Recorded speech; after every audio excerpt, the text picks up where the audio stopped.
Wabarakatuh. Alhamdulillah alladzi 'allama bil qalam 'allama al insana ma lam ya'lam.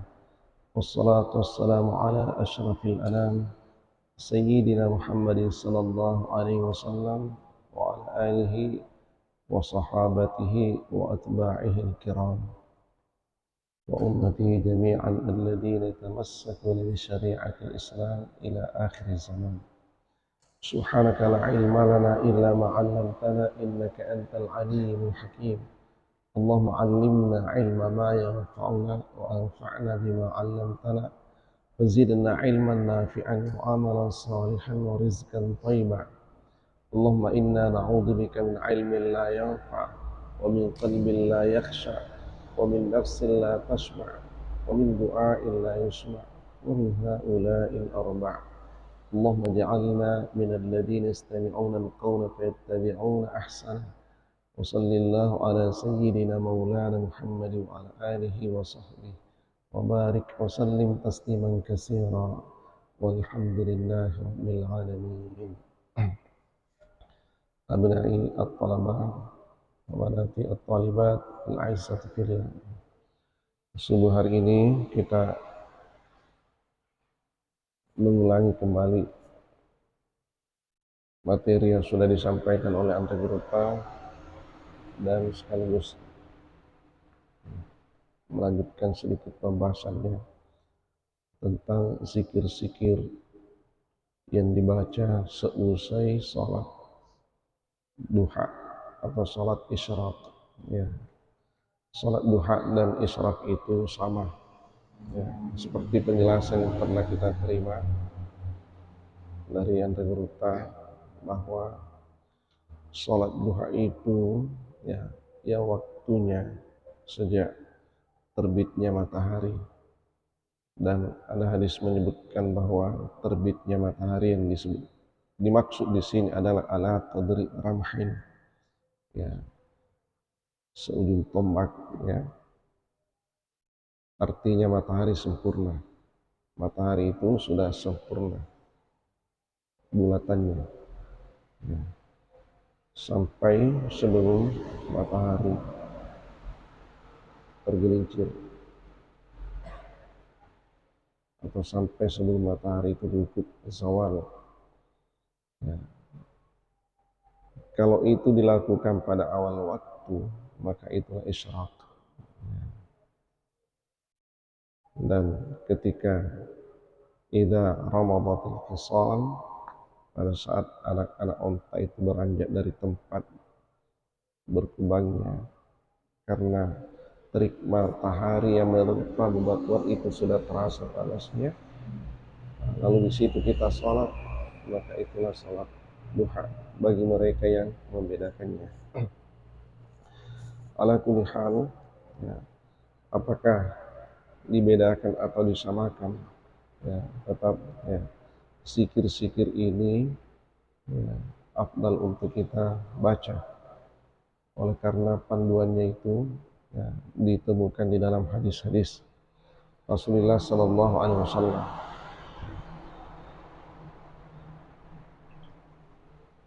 Ya. Satu di antara, ya, zikir yang dibaca, ya,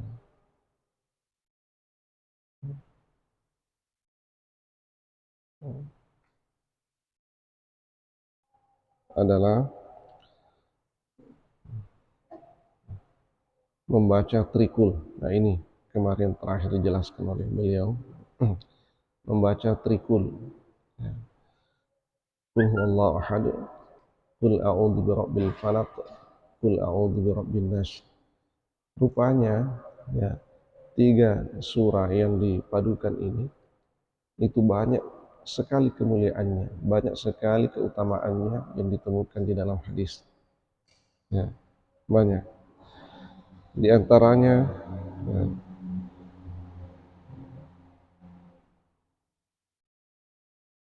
ini kemarin, ya, Ante Kuruta juga sebutkan hadis yang bersumber dari Aisyah radhiyallahu anha. ya, anna Rasulullah sallallahu alaihi wasallam kana idza istaqa kana idza istaqa yaqra'u ala nafsihi bi al-mu'awwizat wa yanfusu. Rasulullah sallallahu alaihi wasallam itu ketika beliau resah, gelisah, ya, maka beliau berobat dengan, ya, al-mu'awwizatain ini, al-mu'awwizat.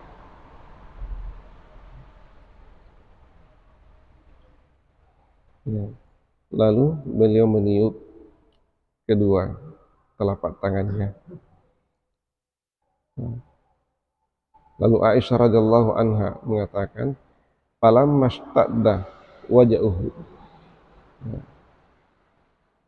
Kalau, ya, kalau beliau itu sakitnya keras, ya, kalau sakitnya keras sehingga tidak mampu lagi mengangkat tangannya ditengadahkan untuk dibacakan trikul ini, lalu diusap ke seluruh badannya. Ya. Jadi ini kasusnya ketika Rasulullah sakit. Ya. Aisyah mengatakan, "Aqra'u alaihi," aku yang membacakannya. "Wa amsahu biyadihi," dan aku menyapukan. Jadi beliau tengadahkan, Aisyah radhiyallahu anha yang tengadahkan tangannya Rasulullah, kemudian beliau membacakannya, kemudian, ya, beliau menyapukan ke seluruh badannya dengan tangannya Rasulullah sendiri. Ya. Rajaan, ya, raja raja'a barakatiha, dengan mengharap berkahnya, mengharap berkahnya. Jadi ini satu kefiat lagi yang kita bisa petik dari hadis ini, bahwasanya ketika seseorang tidak lagi mampu untuk membaca sendiri, mengangkat kedua tangannya lalu membaca, ya, 3 surah ini dengan dirinya sendiri, maka itu boleh saja dibacakan oleh orang yang terdekat yang ada di sekitarnya, ya, keluarga dekatnya. Kalau seorang suami, ya istrinya yang paling dekat kepadanya. Seorang istri suaminya, berikut anak-anaknya. Ya. Nah, dengan tangan yang bersangkutan sendiri, bacakan di situ.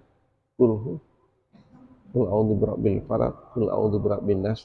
Setelah itu sapukan dengan tangannya sendiri. Ya. Raja'a barakatiha. Kita mengharap berkahnya. Berkahnya 3 surah ini. Ya. Ini tidak hanya dilakukan pada saat mau tidur, tidak hanya dilakukan pada saat dijadikan wirid seusai sholat isyraq atau duha, tapi ternyata dalam kasus ini disebutkan dalam riwayat ini ketika Rasulullah menderita sakit, ketika beliau sakit berobat dengan 3 surah ini, berobat dengan 3 surah ini. Jadi ketika beliau meresahkan penyakitnya, merisaukan penyakitnya, ya, karena siapapun yang sakit itu, ya, selalu mendapatkan kesembuhan. Hanya saja pernah, ya, kami dapatkan riwayat ada di antara sahabat Rasulullah justru sebaliknya, ya. Ada di antara sahabat Rasulullah itu justru sebaliknya. Ya, mereka kalau sudah lama-lama lagi tidak sakit, justru disitulah kerisauannya. Risau kalau tidak sakit, ya, ya, dan, ya, ragu-ragu, ada syak di dalam hatinya, jangan-jangan Ia Maha Kuasa itu, ya, tidak rela kepadanya. Ya, ya. Kenapa? Karena mereka memahami penyakit itu bagi orang beriman, bagi orang yang takarrubnya kepada Allah itu bagus. Itu menjadi wasilah untuk, ya, terhapusnya atau terampuninya dosa-dosanya. Jadi sakit itu bagi mereka adalah ampunan. Nah, mereka memaknai penyakit itu adalah ampunan terhadap dosa-dosanya. Nah, jadi justru risau kalau lama tidak sakit, menganggap jangan-jangan yang Maha Kuasa ini tidak lagi redha kepadanya. Nah, ini fenomena yang terbalik dari apa yang kita dambakan pada umumnya. Kalau kita ini sakit risau,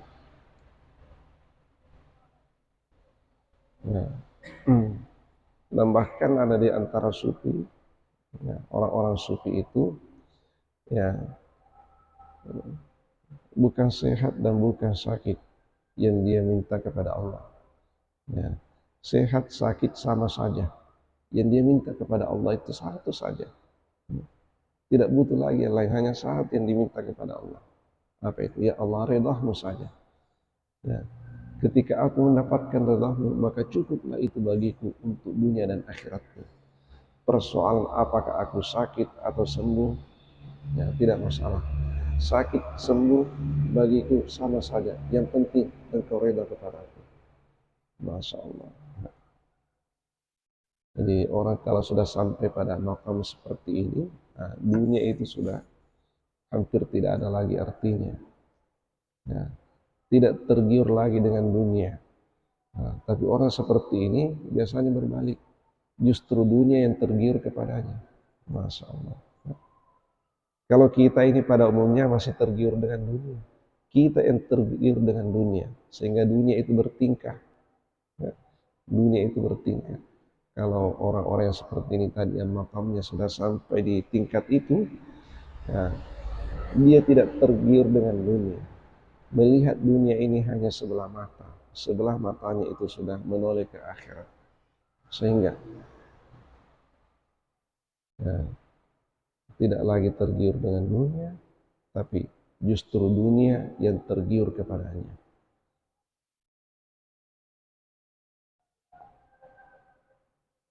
Inilah kehidupannya para orang-orang zuhud, orang-orang sufi, orang-orang yang abid, ahli ibadah.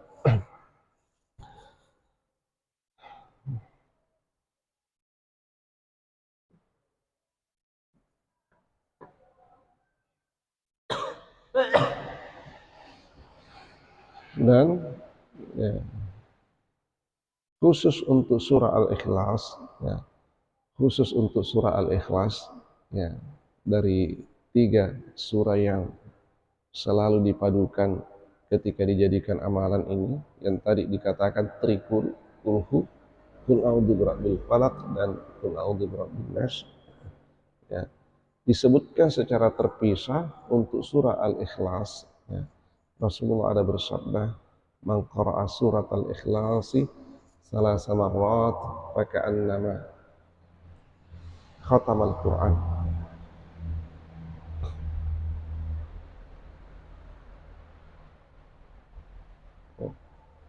Barang siapa yang membaca surah Al-Ikhlas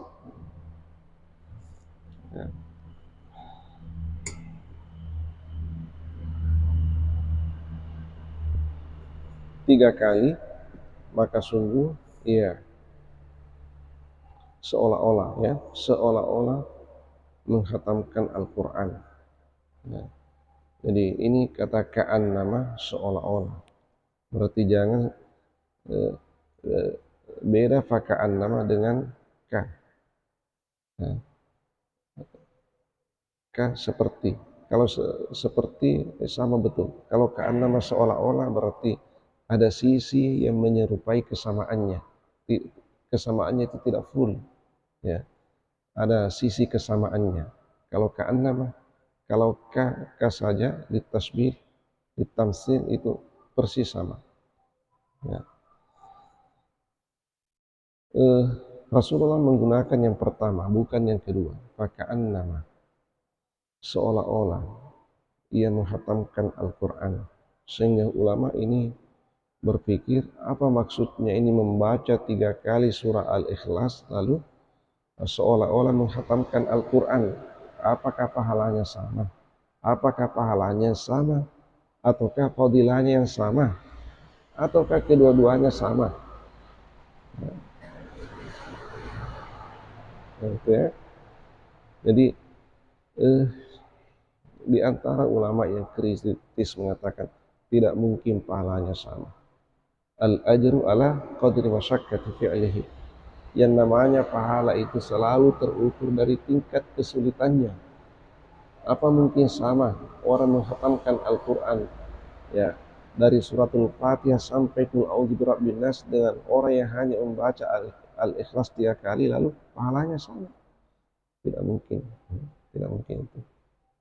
It is impossible. Ya, katanya tidak mungkin terjadi. Nah, kalau seperti itu pemahamannya, maka imbasnya nanti orang sudah malas untuk menghatamkan Al-Quran.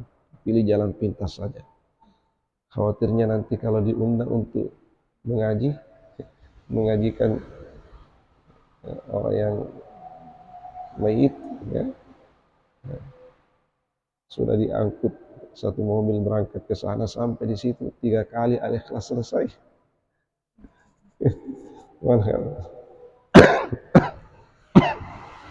Tidak cukup 1 menit selesai. Apa seperti itu? Ya.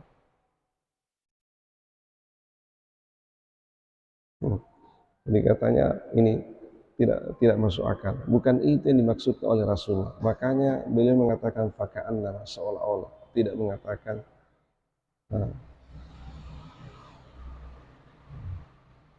seperti menghatamkan Al-Quran. Lalu ada di antara ulama yang memberi penjelasan seperti ini. Al-Quran itu ya ada 3 pembicaraan pokok di dalamnya. Ada 3. Yang pertama adalah akidah, yang kedua adalah syariat, dan yang ketiga adalah akhlak. 3 ini. Jadi ketika kita membuka Al-Quran dari suratul Fatihah hingga surah An-Nas, maka materi pembicaraannya itu tidak lepas. Apapun yang dibicarakan, entah kisah ataukah hukum ataukah apa saja, cerita-cerita umat-umat terdahulu, apa saja yang dibicarakan di dalamnya itu akan kembali pada 3 ini. Pertama, muatannya akidah. Kalau bukan akidah, syariat. Kalau bukan syariat, akhlak. Hanya 3 ini. Ya. Akidah, syariat, akhlak. Nah, sekarang Al-Ikhlas itu membicarakan tentang apa itu? Al-Ikhlas membicarakan tentang usulul akidah. Dasarnya akidah, pondasinya akidah di situ. Jadi Al-Ikhlas ini membicarakan tentang akidah. Semua akidah yang dijabarkan, semua pembicaraan tentang akidah yang dijabarkan yang begitu luas itu, panjang, lebar, dalam. Bagaimanapun panjangnya, bagaimanapun lebarnya, bagaimanapun dalamnya, maka tetap induknya itu Allahu ahad, Allah samad, lam yalid wa lam yulad wa lam yakul lahu kufuwan ahad. Di situ induknya itu. Jadi Allahu ahad karena muatannya adalah akidah, berarti sepertiga dari Al-Quran.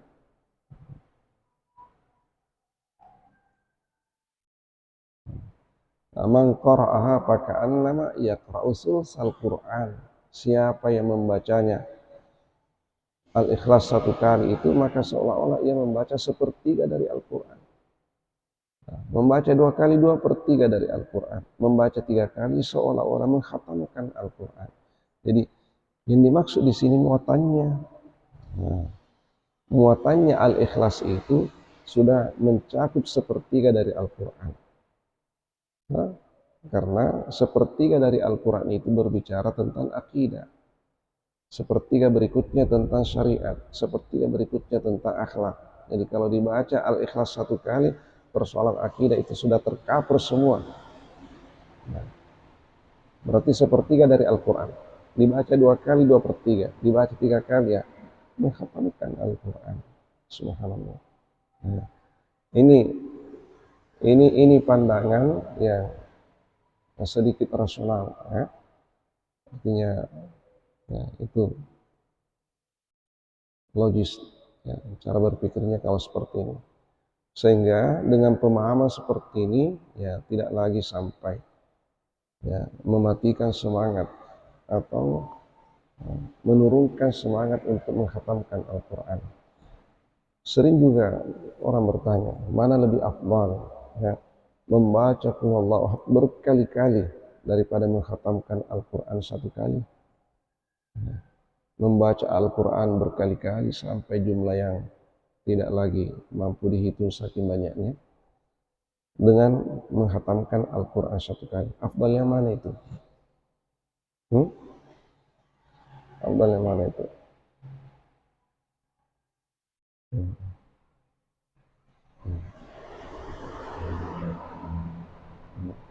Bagi orang yang lupa kacamatanya,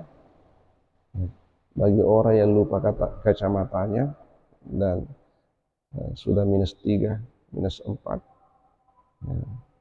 lalu bukan hafiz Al-Quran, ya lebih afdal membaca Qul Huwallahu Ahad berkali-kali, ya, karena tidak lagi mampu membaca yang lain. Gitu, ya. Bagi orang yang sudah tidak melihat Al-Quran tanpa kacamata, lalu lupa kacamatanya, maka baginya membaca Qul Huwallahu Ahad lebih afdal daripada menghatamkan Al-Quran. Kenapa? Karena menghatamkan Al-Quran ketika itu hal yang dia tidak mampu. Nah, yang dia mampu adalah membaca Al-Ikhlas berkali-kali, itulah ya afdal. Tapi bagi kita yang masih normal penglihatannya, ada mushaf Al-Quran, apalagi mereka yang hafiz Al-Quran, maka menghatamkan Al-Quran masih jauh lebih baik. Apa sebab? Ya, setiap surah, setiap ayat, setiap huruf itu punya fadilah yang berbeda. Ibarat makanan punya cita rasa yang berbeda. Nah,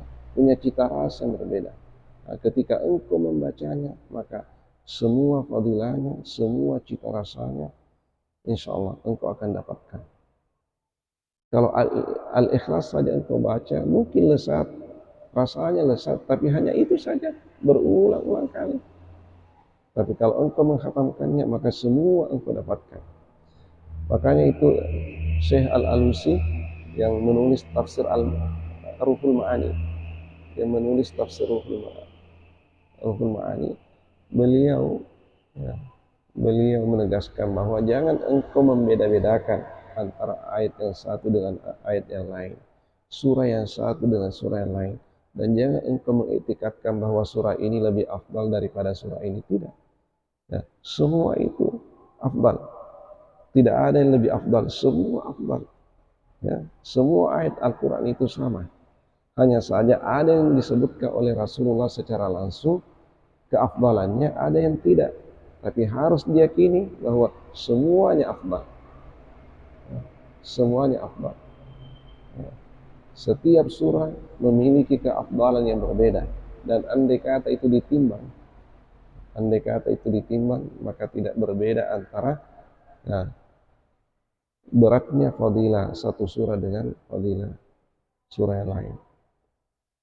Sama.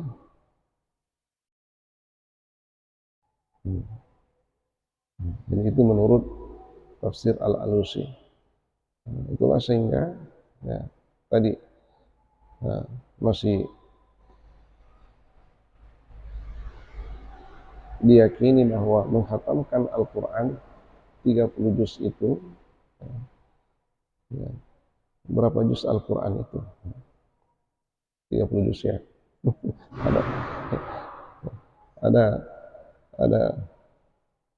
ada yang biasa mengecoh mengatakan begini, Al-Quran itu 30 juz lebih sedikit, katanya. Al-Quran itu 30 juz lebih sedikit. Apa yang lebihnya? Katanya suratul Fatihah. Ya. Ya, betul juga ya. Karena suratul Fatihah itu tidak masuk juz 1 dan tidak masuk juz 30. Juz 1 itu mulai dari suratul Baqarah. Juz 30 itu berakhir pada suratul Nas. Di mana letaknya suratul Fatihah? Nah, katanya itulah lebihnya 30 juz. Nah, Al-Quran katanya 30 juz lebih sedikit. Nah, lebihnya itu 7 ayat dari suratul Fatihah.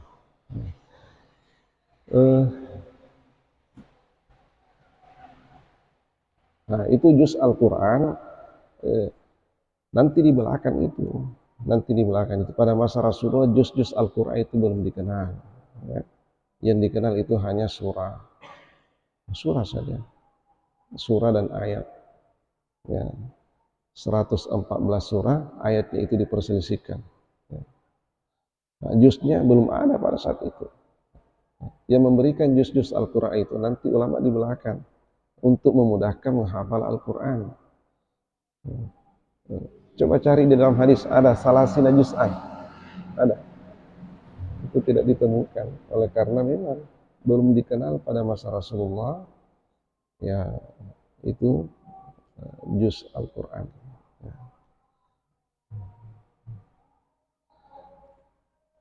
Bahkan ya itu Al-Quran yang pertama kali ditulis pada masa Abu Bakar As-Siddiq, yang pertama kali terkodifikasi dalam bentuk mushaf itu ada di Topkapi Istanbul ya. Di Istanbul itu ada Museum Rasulullah yang ada di Istanbul, Turki ya, mudah-mudahan nanti bisa jalan-jalan ke sana ya.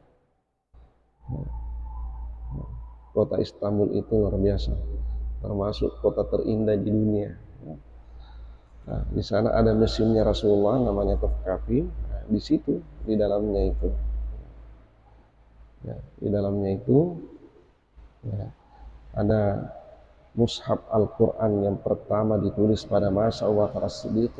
Ya, saya ketika melihat ya, mushaf itu, saya bilang bagaimana caranya dibaca ini? Ya, bagaimana caranya dibaca ini? Jangankan barisnya, titiknya pun tidak ada titiknya. Membedakan sin shin tidak. Ya. Bagi kita orang ajam ini, kecuali mereka yang hafiz Al-Quran, pasti repot untuk membacanya. Ya. Jangankan barisnya tidak ada, titiknya pun tidak ada. Tidak ada titiknya itu. Dan itu lengkungannya pun tidak sempurna. Lengkungannya pun itu tidak sempurna. Nah, jadi saya bilang, oh, kalau dulu orang Arab menulis di atas, mengukir di batu, di tulang-tulang onta, di pelapa-pelapa kurma, kalau hanya begini model tulisannya cocok ini, ya, cocok ini. Ya, hanya lurus-lurus begitu saja, tidak berbaris, tidak bertitik, cocok sudah kan.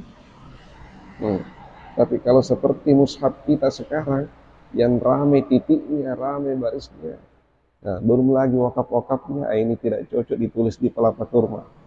Nah, tidak cocok, pasti.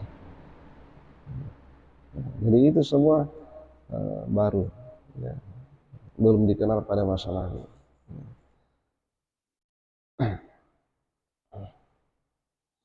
Nah, jadi ya, kita dimudahkan ya. Jadi tadi kita tidak sampai mengatakan afdal ini, semua ada kondisi tertentu yang membuat seseorang itu afdal untuk melakukan suatu amalan. Ya, membaca Qul Huwallahu Ahad berkali-kali bagi orang yang tidak mendapatkan mushaf atau terhalang untuk mendapatkan mushaf. Ya, apakah karena tidak lagi mampu melihatnya? Ya,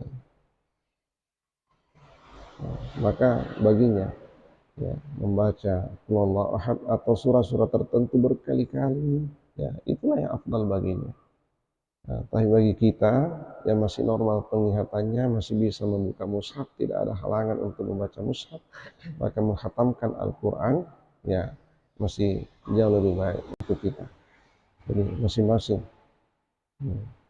masing-masing ya, ada situasi yang menghendaki, sehingga ya praktis seperti ini lebih afdal untuk orang yang mu'tazir, orang yang beruzur.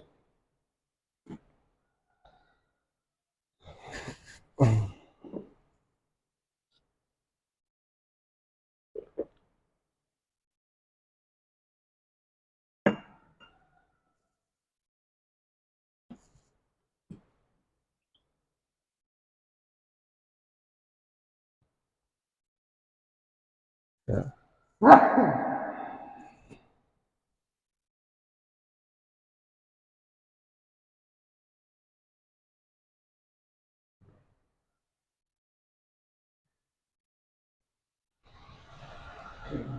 Nah, ini saya minta untuk kalian ya, baca sendiri ya, bagaimana asbabun nuzulnya ketiga ayat ini. Ya, bagaimana asbabun nuzulnya ketiga ayat ini. Ya.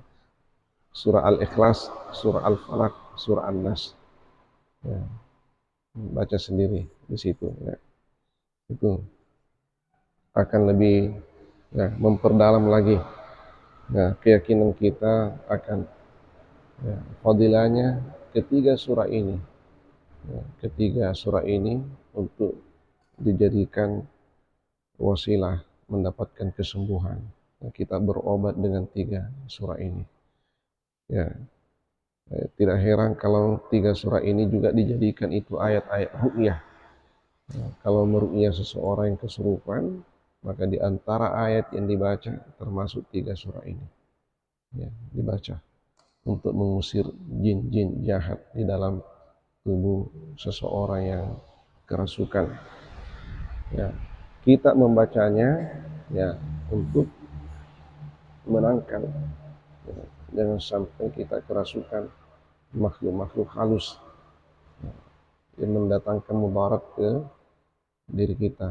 Jadi membaca pagi petang ya, seusai sholat isyraq di pagi hari dan seusai sholat asar atau seusai sholat maghrib ya, di sore hari ya, supaya kita terjaga dari sore sampai pagi. Kalau membaca di waktu pagi, kita bisa terjaga dari pagi sampai sore. Jadi tarafail laili wan nahar, di setiap penghujung siang, penghujung malam. Nah, penghujung siang itu di sore hari, penghujung malam itu di pagi hari. Ya, sehingga satu kali 24 jam ya kita senantiasa terjaga berkah surah ini. Wallahu a'lam bishawab. Bismillahirrahmanirrahim. Alhamdulillahirabbil alamin. Wa sallallahu ala sayyidina Muhammad wa ala alihi wa sahbihi ajma'in. Rabbana zidna ilman nafi'an warzuqna fahman sabita. Allahumma rizqna fahman nabiyyin, hifdzal mursalin wa ilhamal malaikatil muqarrabin. Subhanakallahumma bihamdik nashhadu an la ilaha illa anta nastaghfiruka wa natubu ilaik. Subhana rabbika rabbil izzati amma yasifun wa salamun alal mursalin walhamdulillahi rabbil alamin.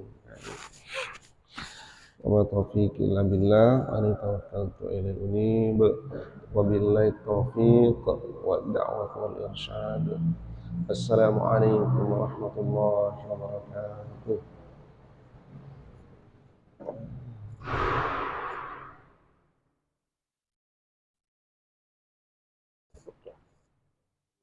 Ya. Salatul isyraq ya mi'atan rahimakumullah.